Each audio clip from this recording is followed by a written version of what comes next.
സമാധാനം കിട്ടണം. അതാണ് ഈ പെണ്ണെന്ന് പറഞ്ഞാൽ. ഈ പെണ്ണെന്ന് പറയുന്ന സാധനം തന്നെ നമുക്ക് സമാധാനം തരാനുള്ള സാധനമാണ്, നമ്മളെ ടെൻഷൻ അടിപ്പിക്കാനുള്ളതല്ല. കൂടുതൽ ഞാൻ നേരത്തെ പറഞ്ഞ ടെൻഷൻ അടിപ്പിക്കും ഭാര്യമാർ. ഭർത്താവിൻ്റെ വരുമാനവും സ്രോതസ്സും മനസ്സിലാക്കാതെ ഓരോ കാര്യങ്ങൾ നിർബന്ധിക്കും. സ്ത്രീകൾ നരകത്തിലാണെന്ന് നബിതങ്ങൾ പറയുന്നു. കുറേ വിഭാഗം സ്ത്രീകൾ. ഏത് സ്ത്രീകളെന്നറിയാം? അതിലൊരു സ്ത്രീയാണ്, അതിൽപ്പെട്ട ഒരു വിഭാഗമാണ്. നബിതങ്ങൾ പറഞ്ഞ വാക്കാണ്, ഭർത്താക്കന്മാരെ കൊണ്ട് എടുക്കാൻ പറ്റാത്ത ചുമട് എടുപ്പിക്കുന്ന പെണ്ണ്. തുതീഖു അലാ സൗജത്തിഹ, അവളുടെ മേൽ, തൻ്റെ ഭർത്താവിൻ്റെ മേൽ നിർബന്ധിക്കാൻ, അടിച്ചേൽപ്പിക്കാൻ പറ്റൂല അയാളെ കൊണ്ട്.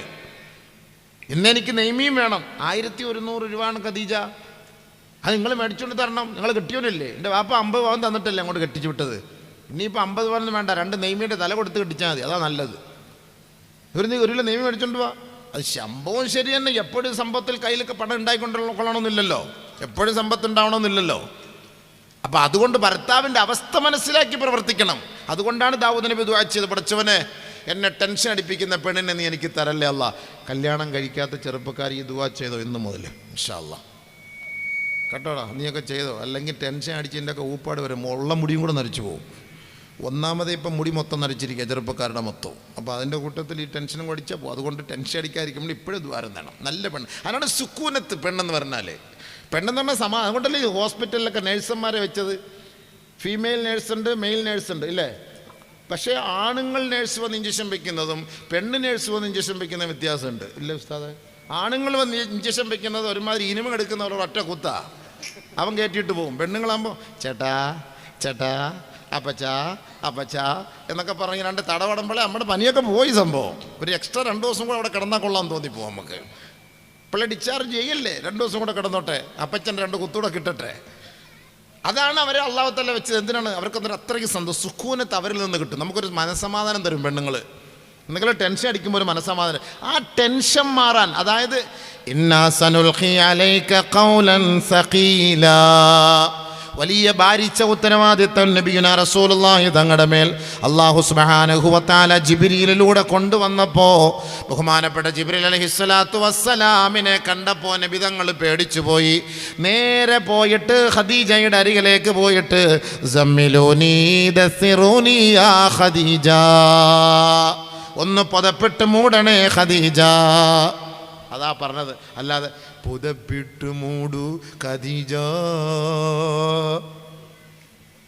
പുതിയ സിസ്റ്റം ഇപ്പം ഇറങ്ങിയിരിക്കല്ലേ, എല്ലാം പഴയ പാട്ട് കുത്തിപ്പൊക്കേണ്ടി വന്ന് നബി സല്ലല്ലാഹു അലൈഹി വസല്ലം തങ്ങളുടെ ഭാര്യമാരുടെയൊക്കെ എടുത്തു വെച്ചിട്ട് പുതപ്പിട്ട് മൂടു ഖദീജ മാണിക്ക മലരായ ബിവി, ഇതൊക്കെ ഇപ്പോഴാണ് ഇറങ്ങുന്ന സംഭവം. എല്ലാം പഴയത് കുത്തിപ്പൊക്കിക്കൊണ്ടുവരിക, എല്ലാം ഇപ്പം അങ്ങനെയല്ലേ. അല്ലാഹ് കാക്കട്ടെ. അവർക്കൊക്കെ ഒരു കളി, അവർക്കൊക്കെ ഒരു കാശ്, ഒരു ലൈക്ക് കിട്ടാനും കുറച്ച് വ്യൂസ് കിട്ടാനും അള്ളാൻ്റെ പ്രവാചകൻ്റെ ഭാര്യമാരെ വെച്ച് അവർ കളിക്കുകയാണ്. ഗുണം പിടിക്കൂല കേട്ടോ, സൂക്ഷിച്ചോണം. കളിക്കുന്നതൊക്കെ സൂക്ഷിച്ച് വേണം. എന്തേ ശരിയല്ലേ? നീ ഇതെടുത്ത് കട്ടാക്കിയിട്ട് പറയും ഇയാൾ പിരാവിയെന്ന് പറയും. അങ്ങനെയൊക്കെ തന്നെ ഈ ലൈവ് എന്ന് പറഞ്ഞ സാധനം അങ്ങനെ തന്നെയാണ്. സംഭവം ശരിയല്ലേ? ഇവരായിട്ട് പാട്ടുപാടി കാശുണ്ടാക്കാനുള്ള കേസ് കേട്ടാണ് ഖദീജ റളിയല്ലാഹു തആല അന്നടക്ക് നബി തങ്ങൾ പോയത്. ഈ ഭാരിച്ച ഉത്തരവാദിത്വം, ഖുർആൻ ഇതാ ഇറങ്ങുന്നു, പടച്ചവനെ ഇതെങ്ങനെ ഞാനിത് പരിപൂർണമായി ഉമ്മത്തിനെ എത്തിച്ചു കൊടുക്കും, എന്നെക്കൊണ്ട് പറ്റുമോ അല്ലാ. അങ്ങനെ ഒരു പേടി, വിഭ്രാന്തി. അങ്ങനെയാണ് ഓടി ടെൻഷൻ അടിച്ച് വന്നപ്പോൾ ഖദീജ ബീവി എന്താ ഇരിക്കി കണ്ട. ഒരു പെണ്ണിൻ്റെ ഉത്തരവാദിത്തമാണ്. ഒരു ഭർത്താവ് ടെൻഷൻ അടിച്ച് വരുമ്പോൾ മുഖത്തുനിന്ന് മനസ്സിലാക്കണം, ഈ എൻ്റെ ഇക്കാക്ക് എന്തോ സംഭവിച്ചിട്ടുണ്ട്, പെട്ടെന്ന് മനസ്സിലാക്കണം. ഖദീജ റളിയല്ലാഹു തആല എന്ന വരുന്ന വരവ്, ഖദീജ നബി തങ്ങളെ വരവ് കണ്ടപ്പോഴേ പെട്ടെന്ന് പിടിച്ച് അവിടെ ഇരുത്തി. അവിടെ ഇരിക്കി, സമാധാനമായിട്ട് അവിടെ ഇരിക്കി, ഒന്നിരിക്കി, അവിടെ ഇരിക്കി. ഒരു 10 മിനിറ്റ് ഇരിക്കുമ്പോഴത്തേക്ക് കുറച്ച് ടെൻഷൻ മാറുമല്ലോ. ടെൻഷൻ മാറിയപ്പോൾ നബി സല്ലല്ലാഹു അലൈഹി വസല്ലം തങ്ങളോട് ചോദിച്ചു, പറയ് എന്താ സംഭവിച്ചത്? അതാണ് വേണ്ടത്. ഇതിപ്പോൾ വീട്ടിൽ നിന്ന് ഭർത്താവ് രാവിലെ ജോലിക്ക് പോകാൻ വേണ്ടി പോവാണ്, പെട്ടെന്ന് പോയി, കുട്ടികളുടെ ഫീസ് അടയ്ക്കാൻ സമയമായി, വണ്ടിയുടെ CC അടയ്ക്കാൻ സമയമായി, അവിടെ കോഴിക്കടയിൽ പൈസ കൊടുക്കാൻ സമയമായി, പച്ചക്കറിക്കടയിൽ പൈസ സമയമായി. ഇതൊക്കെ പറഞ്ഞപ്പോൾ രാവിലെ ഇയാൾ വണ്ടി എടുത്തുകൊണ്ട് പോകുമ്പോൾ പലിശക്കാരൻ തിരിച്ചു വരുന്നു ചോദിക്കാൻ വേണ്ടി. ഇവൻ ടെൻഷൻ അടിച്ച് അതേപോലെ സ്പീഡിൽ ഓടി വരും. അങ്ങനെ ടെൻഷൻ അടിച്ച് കയറി വരുമ്പോൾ ഭാര്യ എന്ത് ചെയ്യണം? എൻ്റെ ഇക്ക തിരിച്ചു വന്നല്ലോ, എന്താ സംഭവം, വാ കയറി ഇരിക്കി, വെള്ളം തരാം, എന്താ പ്രശ്നം? ആ വേർപ്പിലും ആ ടെൻഷനിലും ആ മുഖത്തുനിന്നത് മനസ്സിലാക്കിയിട്ട് ഭർത്താവിനെ എന്ത് ചെയ്യിപ്പിക്കണം? സമാധാനിപ്പിക്കണം. എന്താ പ്രശ്നം, നമുക്ക് പരിഹരിക്കാം. ഇക്ക ടെൻഷൻ അടിക്കാതിരിക്കുക, വയലൻ്റ് ആവാതെ, എന്താ സംഭവം കാര്യം പറ, അവിടെ ഇരി, വെള്ളം കുടിക്കുക, നല്ല കരിക്കും വെള്ളമോ ജ്യൂസോ ഒക്കെ കൊടുത്തിട്ട് സമാധാനിപ്പിച്ച് ഫാനൊക്കെ ഇട്ട് കൊടുത്തിട്ട് റാഹത്താക്കി അവിടെ ഇരുത്ത്. ഖദീജ ബീവി ചെയ്ത് അങ്ങനെയാണ് നബിയെ. ടെൻഷനെല്ലാം മാറി സമാധാനമായപ്പോൾ നബിതങ്ങളോട് ചോദിച്ചു, എന്താ പ്രശ്നം? അല്ല ഖദീജ, ജിബ്രീൽ വന്നു, പടച്ചവനെ എൻ്റെ മേലെ വലിയൊരു ഉത്തരവാദിത്വമായിട്ടാണ് വന്നത്, ഞാൻ എങ്ങനെ അത് ഏറ്റെടുക്കും? എനിക്കറിയില്ല. അത് ഒരു വലിയൊരു രൂപം ആദ്യമായിട്ട് വരുമല്ലേ സംഭവം, നബിതങ്ങൾക്ക് ഇത് കണ്ട് പേടിയായിപ്പോയി, എങ്ങനെ ഞാനത് ഏറ്റെടുക്കും? അപ്പോൾ ജിബ്രീൽ അലൈഹിസ്സലാത്തു വസ്സലാമിനെ നബി സല്ലല്ലാഹു അലൈഹി വസല്ലം തങ്ങൾ കാണുകയും ആ രൂപം ആകപ്പാട് പേടിച്ച് ടെൻഷൻ അടിച്ച് വന്നപ്പോൾ ഖദീജ ബീവി സമാധാനിപ്പിച്ചിട്ട് പറഞ്ഞു, ഒരു പെണ്ണെന്ന് പറഞ്ഞാൽ അതാ, ഭർത്താവിനെ എത്ര ടെൻഷനിൽ സമാധാനിപ്പിക്കണം, എത്ര ടെൻഷനിൽ, അതാണ് പെണ്ണ്. ഖദീജ പറഞ്ഞു, നിങ്ങൾ സമാധാനിട്ടിരിക്കുക, ഇനി ആ കോലം നിങ്ങൾ കണ്ടാൽ എന്നെ വിളിക്കും. അതാ പറഞ്ഞത്, ഒരു പെണ്ണതാണ്. ഇനി അങ്ങനെ ഒരു രൂപം നിങ്ങൾ കണ്ടാൽ എന്നെ വിളിക്കും, ഞാൻ വരാം. പാതിരാത്രി നമ്മുടെ വീട്ടിൽ കിടക്കുമ്പോൾ ഒരു വെള്ളയ്ക്ക വീണെന്ന് വെച്ചോളി, വീടിൻ്റെ മുകളിലൊരു വെള്ളയ്ക്കാണ് പടവുന്നൊരു സൗണ്ട് കേട്ട്, പെട്ടെന്ന് നമ്മൾ പറയും, സവിയ ഒരു സൗണ്ട് കേട്ട്, നീ ആ ലൈറ്റ് ഇട്ടൊന്ന് നോക്കിയാൽ, നിങ്ങളിപ്പോൾ മരിച്ചാ എന്നെ കൊണ്ടൊന്ന് വയ്യ, ആരെങ്കിലും വന്നെ കള്ളന്മാരെല്ലാം അടിച്ചുകൊണ്ടോ, നിങ്ങൾ വേണമെങ്കിൽ പോ. അങ്ങനെയുണ്ട്, നമ്മൾ പൊയ്ക്കോളാൻ, നമ്മളെ കൊല്ലട്ടെ, നീ സമാധാനമായിട്ട് സേഫ്റ്റി ആയിട്ട് ഇവിടെ കിടന്നു. അങ്ങനെയല്ലേ നമ്മുടെ ഭാര്യ പറയൂ, ഞാൻ പോവില്ല, എനിക്കറിഞ്ഞൂടെ, അവിടെ വെള്ളമുണ്ട്, എനിക്കറിഞ്ഞില്ല, സംഭവമില്ല, എന്നാൽ ധൈര്യമായിട്ട് എഴുന്നേറ്റ് പോകണം, എൻ്റെ ഇക്ക സേഫ്റ്റി ആവട്ടെ, ഞാൻ പോയി നോക്കട്ടെ എന്താ പ്രശ്നമെന്ന്. ഖദീജ ബീവി പറഞ്ഞ വാക്കതാണ്, ഇനി അങ്ങനത്തെ ഒരു രൂപം കണ്ട എൻ്റെ അടുത്ത് പറ, ഞാൻ വരാം. നബി സല്ലല്ലാഹു അലൈഹി വസല്ലമ തങ്ങൾക്ക് രണ്ടാമത് വഹിയായിട്ട് വന്നപ്പോൾ ജിബ്രീൽ, ഖദീജ ഓടിവാ, ദാ വന്നു, രൂപം വന്നു. നബി സല്ലല്ലാഹു അലൈഹി വസല്ലമ തങ്ങൾ ഖദീജ ബിയെ വിളിച്ചു. ഖദീജ റളിയല്ലാഹു തആല അൻഹ നബിയുനാ റസൂലുള്ളാഹി തങ്ങളെ എടുത്ത് മടിയിൽ വെച്ചു. എന്താണ് അതിൻ്റെ അർത്ഥം? മടിയിൽ വെച്ചു. ഭാര്യമാര് ആരെങ്കിലും നിങ്ങളുടെ ഭർത്താവിനെ മടിയിൽ വെച്ചിട്ടുണ്ടോ ഉസ്താദെ? ഖദീജ ബീവി നബി സല്ലല്ലാഹു അലൈഹി വസല്ലമ തങ്ങളെ എടുത്ത് മടിയിൽ വെച്ച്, നമ്മൾ വേണമെങ്കിൽ അവളെ എടുത്ത് മടി വയ്ക്കും, അവളുടെ മടിയിൽ നമ്മളും കയറിയിരിക്കണം. അങ്ങനെ നമ്മുടെ മടിയിൽ ഇരുന്ന് സൂഹിക്കണ്ട, കുറച്ച് അങ്ങോട്ട് ഇരുന്ന് കൊടുക്കണം. ഖദീജ ബി വെച്ചല്ലേ അബീവേ? ഖദീജ റളിയല്ലാഹു തആല എന്നെ മടിയിലെടുത്ത് ഇരുത്തിയിട്ട് ചോദിച്ചു, നബിയെ ആ രൂപം കാണുന്നുണ്ടോ? ഉണ്ട് ഖദീജ, ഉണ്ട്. വലത്തോട്ട് തിരിച്ചു വെച്ചു ഖദീജ ബീവി, ഇന്നിപ്പോഴും ഉണ്ടോ? ഉണ്ട്. ഇടത്തോട്ട് തിരിച്ചു വെച്ചു, ഇപ്പോഴും ഉണ്ടോ? ഉണ്ട്. തലയിൽ തട്ടുണ്ടായിരുന്നു, ഖദീജ റളിയല്ലാഹു തആല എടുത്ത് മാറ്റി, ഇപ്പൊ ഉണ്ടോ? ഇല്ല. അപ്പൊ ഖദീജ റളിയല്ലാഹു തആല വല്ലാഹി ലാ യുഖ്സികല്ലാഹു അബദ, നിങ്ങൾ വിഷമിക്കണ്ട, നിങ്ങളെ അള്ളാഹു നിന്ദിക്കുകയില്ല. ഇത് അള്ളാഹുവിന്റെ മലക്കാണ്, അതുകൊണ്ടാണ് ഞാൻ തലയിലെ തട്ടമെടുത്ത് മാറ്റിയപ്പോ ആ മലക്ക് അവിടെ നിൽക്കാതിരുന്നത്. ഖദീജ റളിയല്ലാഹു തആല ബുദ്ധിമതിയാണ്, മനസ്സിലാക്കണം. നിങ്ങളെ അള്ളാഹ് നിന്ദിക്കൂല. വലിയൊരു ഉത്തരവാദിത്തം, ഭാരിച്ച ഉത്തരവാദിത്തം അള്ളാഹു ഈ സമുദായത്തിന്റെ കടിഞ്ഞാൻ അള്ളാഹു നിങ്ങളുടെ കൈകളിൽ ഏൽപ്പിക്കാൻ പോവുകയാണ്.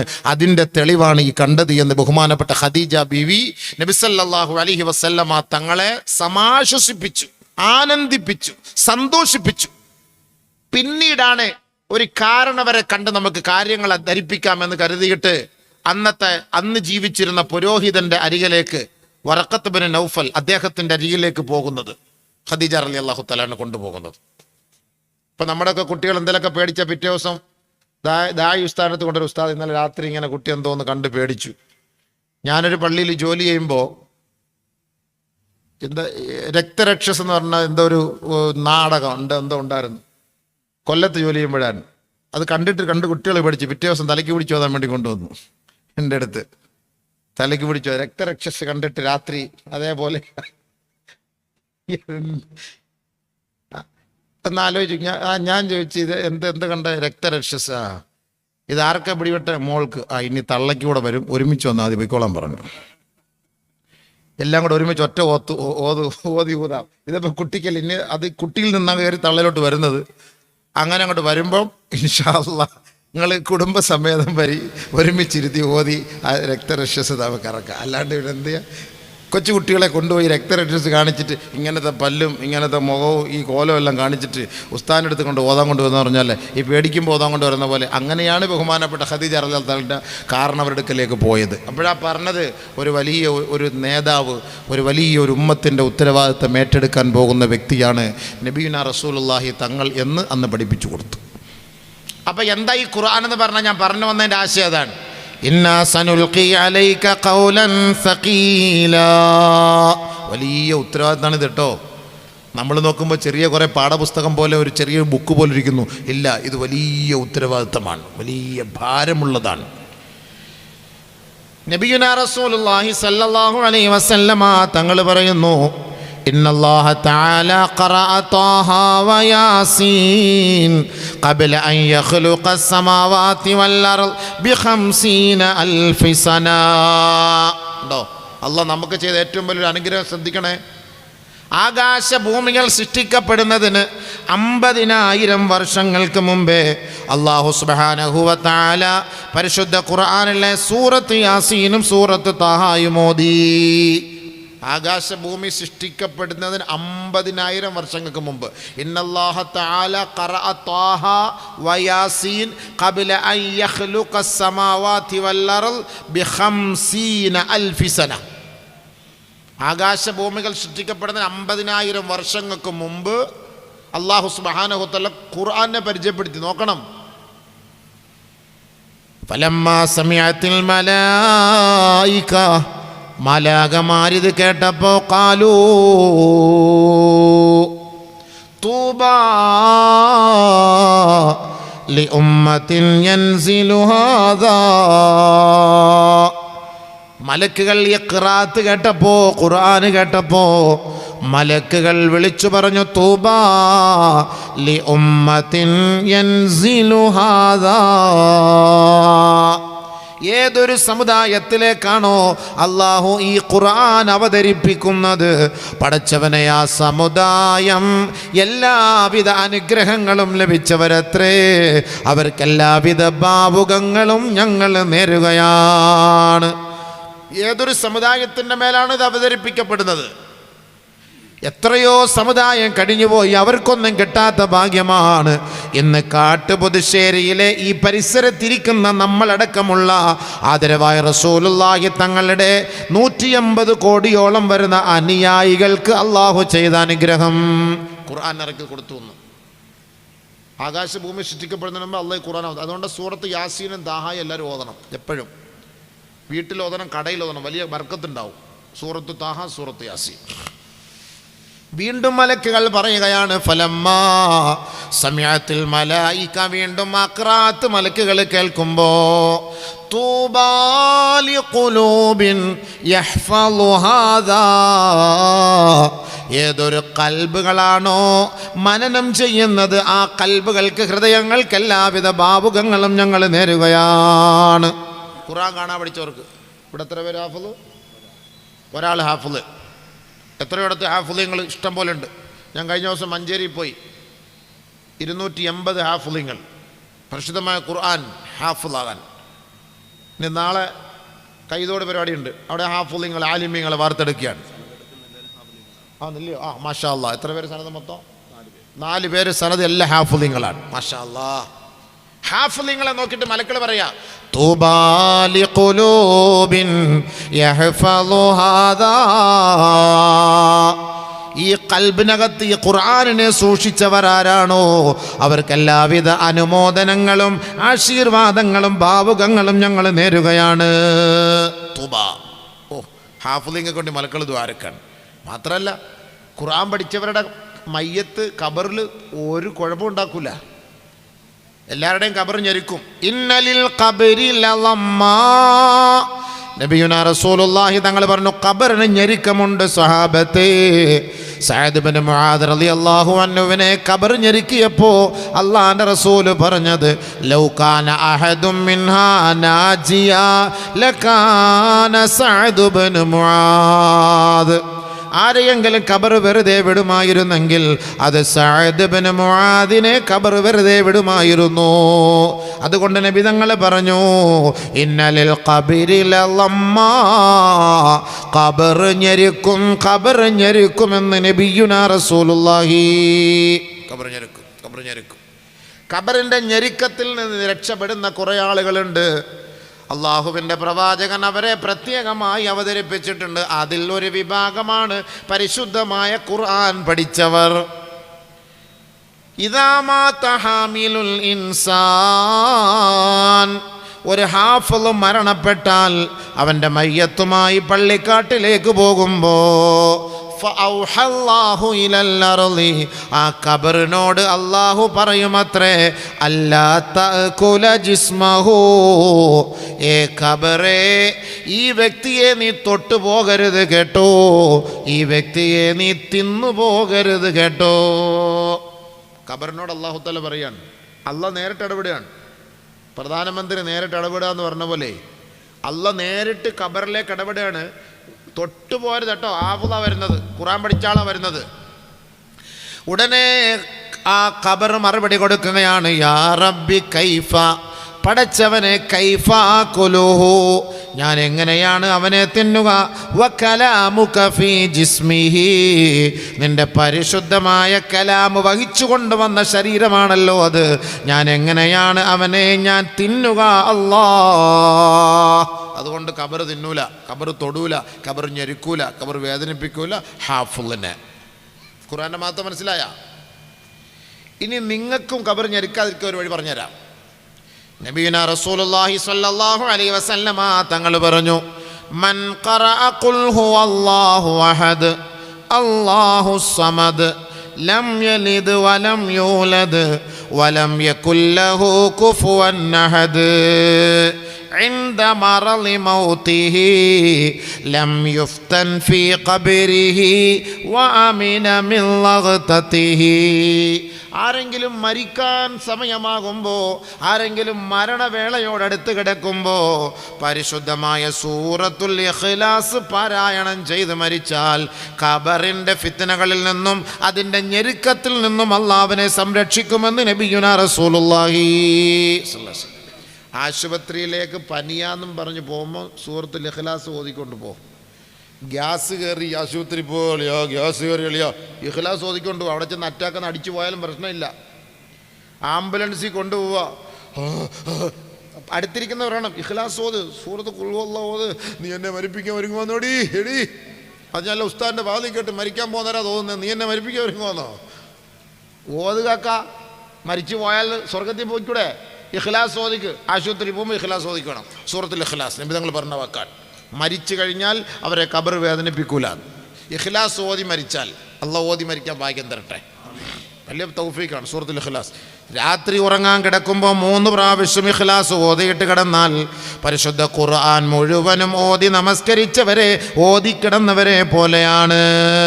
ആയിഷ ബീവിയോട് നബി തങ്ങൾ ചോദിച്ചു, ആയിഷ, പരിശുദ്ധമായ ഖുർആൻ മുഴുവനും രാത്രി ഓതിയിട്ട് നിനക്ക് ഉറങ്ങാൻ പറ്റൂലേ? എങ്ങനെ ഞാൻ ഓതും പ്രവാചകരെ? അള്ളാഹുവിൻ്റെ റസൂലേ, എന്നെ കൊണ്ട് പറ്റാത്ത കാര്യം എൻ്റെ മേൽ അടിച്ചേൽപ്പിക്കരുത്. നബിയുനാ റസൂലുള്ളാഹി തങ്ങൾ പറഞ്ഞു, ആയിഷ, നീ 3 പ്രാവശ്യം സൂറത്തുൽ ഇഖ്ലാസ് ഓതിയിട്ട് കിടന്നാൽ ഖുർആൻ മുഴുവതും ഓതിയവരെ പോലെയാണ്. അപ്പം എല്ലാ ദിവസവും ഖുർആൻ ഖത്തം തീർത്തിട്ട് കിടക്കാൻ പറ്റും. 3 പ്രാവശ്യം സൂറത്തുൽ ഇഖ്ലാസ് ഓതിയിട്ട് കിടക്കണം. അങ്ങനെ മരിക്കുന്നതിന് മുമ്പ് സൂറത്തുൽ ഇഖ്ലാസ് ഓതാൻ തൗഫീക്ക് കിട്ടിയാൽ അവർ സ്വർഗത്തിലാണെന്ന് നബിയുനാ റസൂലുള്ളാഹി. അള്ളാഹു നമുക്ക് തൗഫീക്ക് തരട്ടെ. സൂറത്തുൽ ഇഖ്ലാസ് ഓതിക്കണം. അസുഖം പിടിച്ചവരൊക്കെ ഇഷ്ടം പോലെ പ്രാവശ്യം ഓതിക്കണം. ഇഖ്ലാസ് 1,00,000 പ്രാവശ്യം ഓതണം. സൂറത്തുൽ ഇഖ്ലാസിൻ്റെ മഹത്വം വലുതാണ്. അത് ഒരു 2 മണിക്കൂറത്തെ പ്രസംഗമാണ്. അത് അവിടെ ഇരിക്കട്ടെ. ഞാൻ പെട്ടെന്ന് ഖുർആൻ്റെ മൊത്തം ഒരു പരിചയം ഞാൻ നടത്തിയിട്ട് പോവാം. എല്ലാ കാര്യത്തിനും പരിഹാരമുണ്ട് ഖുർആനിൽ, എല്ലാത്തിനും പരിഹാരമുണ്ട് ഖുർആനിൽ. അസുഖമുണ്ടോ? അസുഖം മാറാൻ അല്ലാഹു തആല 600 ആൻറ്റിബയോട്ടിക് പറയുന്നുണ്ട്. وَنُنَزِّلُ مِنَ الْقُرْآنِ مَا هُوَ شِفَاءٌ وَرَحْمَةٌ لِلْمُؤْمِنِينَ. يخرج من بطونها شراب مختلف ألوانه فيه شفاء للناس يخزيهم وينصركم عليهم ويشفي صدور قوم مؤمنين وإذا مرضت فهو يشفين أعجمي وعربي قل هو للذين آمنوا هدى وشفاء قد جاءتكم موعظة من ربكم وشفاء لما في الصدور. ഒരായത്തിന് 100 ഡിഗ്രി 600 ഡിഗ്രി ഓതിക്കോ. 6 ആയത്ത് പരിശുദ്ധ ഖുർആൻ അല്ലാഹു തആല ഷിഫാൻ്റെ ആയത്താണ്. ഷിഫ. നമ്മൾ ആദ്യമായിട്ട് രോഗം വന്നാൽ ചികിത്സിക്കേണ്ടത് ഖുർആൻ കൊണ്ടാണ്. അത് അഹ്ലുസുന്നത്തി വൽ ജമാഅത്തിൻ്റെ അഖീദയാണ്. പെട്ടെന്ന് അസുഖം വരുമ്പോൾ എടുത്ത് ആശുപത്രി കൊണ്ടുപോകുന്നതൊക്കെ കൊള്ളാം. കൊണ്ടുപോകുന്ന വഴിയിൽ നീ ആദ്യമായിട്ട് ആ രോഗിയുടെ മേൽ സൂറത്തുൽ ഫാത്തിഹ, സൂറത്തുൽ ഇഖ്ലാസ്, സൂറത്തുൽ മുഅവ്വിദത്തൈൻ ഓതി കൊടുക്കണം. നീ ഓതി കൊടുക്കണം. ഫാത്തിഹയുടെ ബർക്കത്തുണ്ടാവും. ആയത്ത് കുർസി ഓതി കൊടുത്തുകൊണ്ടിരിക്കണം. ലൗ അൻസൽന ഓതി കൊടുക്കണം. എന്തോ ഒരു പാറുകാലി, എന്തോ ഒരു പഴുതാര അലി റളിയല്ലാഹു തആല അൻഹുവിൻ്റെ കാലിൽ കടിച്ചു. നബി സല്ലല്ലാഹു അലൈഹി വസല്ലമ തങ്ങളുടെ ഹദറത്തിലേക്ക് വന്നു. നബിയുന റസൂലുള്ളാഹി തങ്ങൾ സൂറത്തുൽ കാഫിറൂൻ ഓതിയിട്ട് തുപ്പൽ മെല്ലെ പുരട്ടി കൊടുത്തു. ശിഫയായി, സംഭവം ശിഫയായി. അതാണ് അതിൻ്റെ ബർക്കത്ത് എന്ന് പറഞ്ഞാൽ. ഖുർആൻ ശിഫയാണ്. ഖുർആൻ പറഞ്ഞ വാക്കാ വനുനസ്സിലു മിനൽ ഖുർആൻ മാ ഹുവ ശിഫാഉൻ വറഹ്മത്തുൽ ലിൽ മുഅ്മിനീൻ. മുഅ്മിനീങ്ങൾക്ക് റഹ്മത്താണ്. പരിശുദ്ധമായ ഖുർആനിൽ നിങ്ങൾക്ക് ശിഫയുണ്ട്, രോഗശമനമുണ്ട്. രോഗം തന്ന പടച്ച തമ്പുരാനാണ് നമ്മളോട് പറയുന്നത്. രോഗശമനമുണ്ട്. സൂറത്തുൽ മുൽക്കിൽ ഒരായത്തുണ്ട്, 14-ാമത്തെ ആയത്ത്. അലാ യഅലമു മൻ ഖലഖ വഹുവൽ ലതീഫുൽ ഖബീർ. ക്യാൻസർ രോഗികൾ അധികമായി അത് ഓതിക്കൊണ്ടിരിക്കണേ. എത്രയോ സഹോദരങ്ങളുടെ ക്യാൻസർ ഈ ആയത്തിൻ്റെ ബർക്കത്ത് കൊണ്ടല്ല മാറ്റിക്കൊടുത്തു. ക്യാൻസർ രോഗികൾ ഓതണം. സൂറത്തുൽ മുൽക്ക് അതിനകത്തുള്ള 14-ാമത്തെ ആയത്താണ്. അള്ളാഹ് മാറ്റിത്തരും.